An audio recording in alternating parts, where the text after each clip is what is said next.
प्रधानमंत्री नरेंद्र मोदी आज वैश्विक बौद्ध शिखर सम्मेलन के उद्घाटन सत्र को संबोधित करेंगे। केंद्रीय मंत्री ने जानकारी दी है। इस शिखर सम्मेलन में लगभग 30 देशों के प्रतिनिधि और विदेशों के लगभग 171 प्रतिनिधि और भारतीय बौद्ध संगठनों के 150 प्रतिनिधि भाग लेंगे। जीके रेड्डी ने बताया है कि प्रधानमंत्री नरेंद्र मोदी 20 अप्रैल को नई दिल्ली में पहले वैश्विक बौद्ध शिखर सम्मेलन का उद्घाटन करेंगे।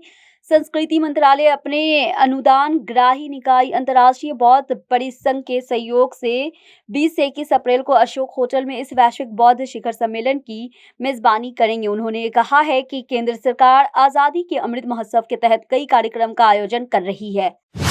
बीजेपी ने अपने सबसे प्रमुख युवा चेहरों में से एक तेजस्वी सूर्या को आगामी कर्नाटक विधानसभा चुनाव के लिए स्टार प्रचारकों की सूचना में जगह नहीं दी है। बुधवार को जारी इस लिस्ट में सूर्या का नाम न होने से राज्य की राजनीति में उनकी भूमिका और प्रभाव पर सवाल उठ रहे हैं।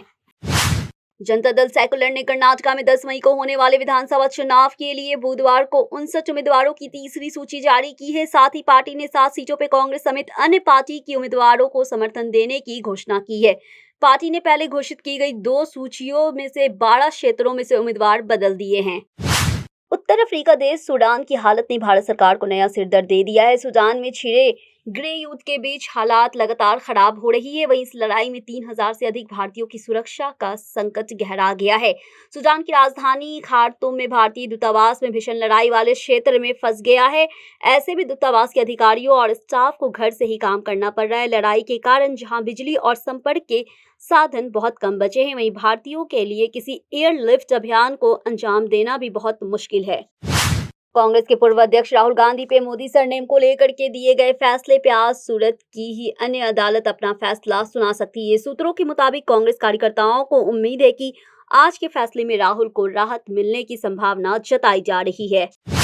सूर्य ग्रहण आज सुबह 7:04 पे लग चुका है और दोपहर 12:29 तक रहने वाला है। ये सूर्य ग्रहण साल 2023 का पहला सूर्य ग्रहण है और ये एक हाइब्रिड सूर्य ग्रहण है जो कि शताब्दी में कुछ ही बार लगता है।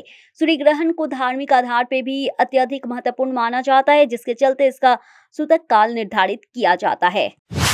दुनिया की 10वीं सबसे ऊंची चोटी माउंट अन्नपूर्णा से लापता हुए अजमेर के पर्वतारोही अनुराग की बुधवार को लोकेशन मिल गई है। अनुराग 17 अप्रैल को 6000 मीटर की ऊंचाई से दरार में नीचे गिर गए थे। इसके बाद से ही नेपाली आर्मी और इंडियन आर्मी उनकी तलाश में जुटी हुई है। हालांकि वे अभी भी दरार में फंसे हुए।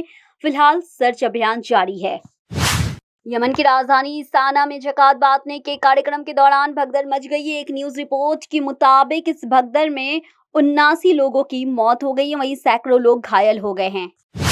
माफिया अतीक अहमद की हत्या की जांच के लिए जुडिशियल कमीशन के सदस्य आज प्रयागराज पहुंचेंगे। सीएम योगी आदित्यनाथ के निर्देश पर जुडिशियल कमीशन का गठन किया गया है।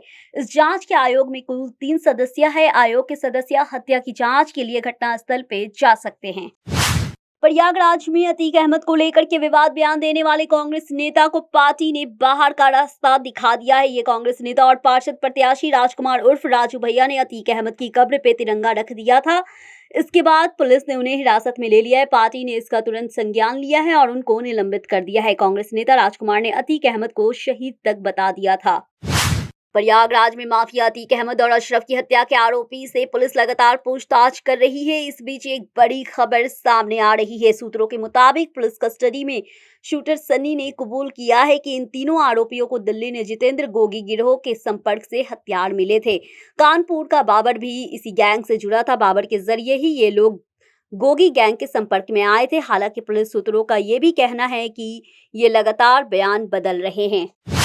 माफिया अतीक अहमद की पत्नी शाइस्ता परवीन की तलाश में एसटीएफ की टीम ताबड़तोड़ छापेमारी कर रही है। इस बीच खुफिया इनपुट के आधार पर एसटीएफ और पुलिस की टीम ने प्रयागराज और कौशाम्बी में गंगा के तराई वाले इलाकों में शाइस्ता की तलाश तेज कर दी गई है। इन इलाकों में शाइस्ता और उनके गुर्गों की तलाश के लिए ड्रोन की भी मदद ली जा रही है। राष्ट्रीय मानव अधिकार आयोग ने बिहार के कई जिलों में जहरीली शराब पीने से हुई मौत को लेकर के राज्य सरकार और प्रदेश के पुलिस महानिदेशक को नोटिस जारी किया है। आयोग के अधिकारियों ने बुधवार को ये जानकारी दी है। बताया है कि एनएचआरसी की ओर से 6 सप्ताह में रिपोर्ट सौंपने के लिए कहा गया है।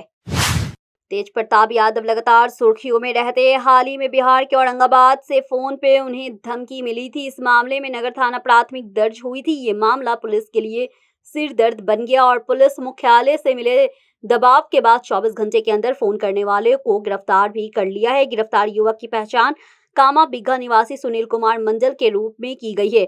बुधवार को न्यायिक हिरासत में भेजे जाने के दौरान उसने बताया है कि वह आरजेडी विधायक का साला है।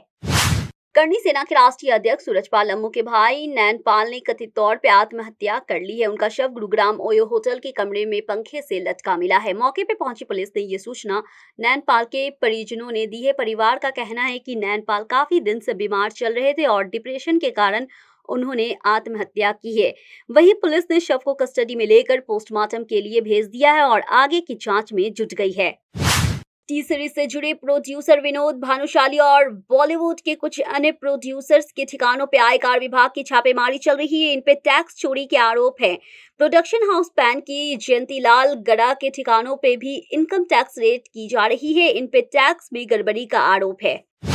देश में कट्टरता और मजहबी उन्माद का सबब बने अवैध मदरसाओं के खिलाफ सरकारों की कार्रवाई लगातार जारी है। असम, यूपी के बाद अब एक और बड़े राज्य ने अवैध मदरसाओं के खिलाफ एक्शन की चेतावनी जारी की है। अभी कुछ दिन पहले महाराष्ट्र सरकार ने महाराष्ट्र भूषण अवार्ड समारोह का आयोजन किया था। राज्य सरकार ने अनुभवी कलाकार अप्पा साहेब धर्माधिकार को महाराष्ट्र भूषण पुरस्कार से सम्मानित किया गया था। महाराष्ट्र सरकार के इस कार्यक्रम में लाखों लोग शामिल हुए थे। इस अवार्ड समारोह में शामिल हुए कई सदस्य लू के चपेट में आ गए। लू लगने से 13 लोगों की मौत हो गई और कई लोग को अस्पताल में भर्ती करवाना पड़ा। 13 लोगों की मौत के बाद महाराष्ट्र की राजनीति भी गर्मा गई। एनसीपी के वरिष्ठ नेता अजित पवार की नाराजगी को लेकर के पिछले 4 दिन से महाराष्ट्र की राजनीति के माहौल में हड़कंप मचा हुआ है। राजनीतिक गलियारों में चर्चा चल रही थी कि अजित पवार एनसीपी के 40 विधायकों के साथ बीजेपी को समर्थन देंगे। इसके बाद अजित पवार ने मीडिया के सामने आकर इन तमाम चर्चाओं से पर्दा उठा दिया है। अजित पवार ने बताया है कि वह जब तक जिंदा रहेंगे एनसीपी के साथ काम करेंगे। अब इस घटना के बाद महाराष्ट्र की सरकार ने निर्देश जारी किया है कि महाराष्ट्र भूषण पुरस्कार समारोह में हुई तरसादी को लेकर के राज्य सरकार ने दोपहर के समय खुले स्थानों पे कोई कार्यक्रम नहीं करने का निर्देश दिया है। प्रदेश में जब धूप खिली रहे तब तक खुले क्षेत्रों में मैदानों पे दोपहर 12 बजे से शाम 5 बजे तक कोई भी आयोजन नहीं करने का निर्देश दिया गया। नागपुर में पत्रकारों से बातचीत के दौरान महाराष्ट्र में बीजेपी के प्रदेश अध्यक्ष ने अजित पवार पे बड़ा बयान दिया है। बीजेपी के प्रदेश अध्यक्ष चंद्रशेखर बावनकुले से जब अजित पवार के बारे में पूछताछ हुआ तो उन्होंने आरोप लगाते हुए कहा है अजित पवार की छवि खराब की जा रही है, ऐसा कौन कर रहा है। इस बारे में भी उन्हें संकेत बयान दिया है। चंद्रशेखर बावनकुले ने कहा है, मैंने कल स्पष्ट कर दिया है कि बीजेपी के पास ऐसा कोई प्रस्ताव नहीं है। उन्हें देखना चाहिए कि कौन बार बार अजित पवार के नेतृत्व पे सवाल उठा रहा है। आईपीएल टीम राजस्थान रॉयल्स की मुश्किलें बढ़ती नजर आ रही है। दरअसल राजस्थान के खेल एवं युवा मामलों में मंत्री अशोक चंदना राजस्थान रॉयल्स पर स्टेडियम के अंदर अतिक्रमण करने का आरोप लगाया है। मंत्री चंदना का आरोप है कि आईपीएल मैच के नाम पे एसएमएस स्टेडियम में कुछ स्थानों पर निर्माण हो रहा है। अशोक चंदना ने खेल परिषद के अधिकारियों के साथ स्टेडियम का दौरा किया था। इसके बाद उन्होंने ये आरोप लगाए हैं। मध्य प्रदेश में नर्सिंग परीक्षा घोटाले को लेकर सीबीआई की जांच चल रही है और इस बीच परीक्षा पर लगी रोक हटाने के लिए सरकार और निजी कॉलेजों की तरफ से हाई कोर्ट में याचिका दाखिल की गई थी। अप्रैल के तीसरे हफ्ते से सूर्य अपना रुद्र रूप दिखा रहा है। उत्तर भारत के कई राज्यों पे पड़ रही बेतहाशा गर्मी से लोग बेहाल है। खजुराहो पे पारा 44.5 डिग्री सेल्सियस रिकॉर्ड किया गया है। ये देश में सबसे अधिकतम तापमान था। मध्य प्रदेश में कई जिलों में पारा 40 डिग्री सेल्सियस से अधिक चढ़ गया है। वहीं बुधवार को मध्य प्रदेश में कई जगहों पे हल्की बारिश भी दर्ज की गई थी। वहीं राजस्थान में बारिश होने से पारे में गिरावट देखी गई है। मौसम विभाग ने आज मध्य प्रदेश और राजस्थान के कुछ इलाकों में हल्की बारिश की संभावना जताई है। दिल्ली समेत उत्तर भारत में कई हिस्सों में पिछले कुछ दिनों से भीषण गर्मी पड़ रही है, जिसकी वजह से लोग परेशानी का सामना कर रहे हैं। हालांकि मौसम विभाग से मिली जानकारी के मुताबिक आने वाले में 1-2 दिनों में कुछ जगहों पे लोगों को गर्मी से कुछ राहत मिल सकती है। विभाग के अनुसार राजधानी समेत उत्तर भारत में हल्की बारिश से अगले 3 दिन तक राहत मिलने की उम्मीद है। लंबे समय से चल रहा विवाद सुलझते दिख रहा है। असम और अरुणाचल प्रदेश सरकार दोनों पूर्वोत्तर राज्यों की सीमाओं के साथ सीमा विवाद को समाप्त करने के लिए आज केंद्रीय गृह मंत्री अमित शाह की उपस्थिति में नई दिल्ली में एक समझौता ज्ञापन पे हस्ताक्षर करेगी। गुजरात के नरोदा गांव दंगे मामले में अहमदाबाद की एक विशेष कोर्ट आज फैसला सुना सकती है। विशेष जस्टिस एस.के. बख्शी की अदालत 68 आरोपी के खिलाफ फैसला सुनाएगी। 28 फरवरी 2002 को अहमदाबाद के शहर के नरोदा गांव इलाके में सांप्रदायिक हिंसा में 11 लोग मारे गए थे। इस मामले में 86 आरोपी के खिलाफ केस दर्ज है। हालांकि 86 में से अब तक 18 लोगों की मौत हो चुकी है। गुजरात की पूर्व मंत्री और भाजपा नेता माया कोडनानी और बजरंग दल के नेता बापू बजरंगी भी 86 आरोपी में शामिल है, जिन पे मुकदमा चल रहा है।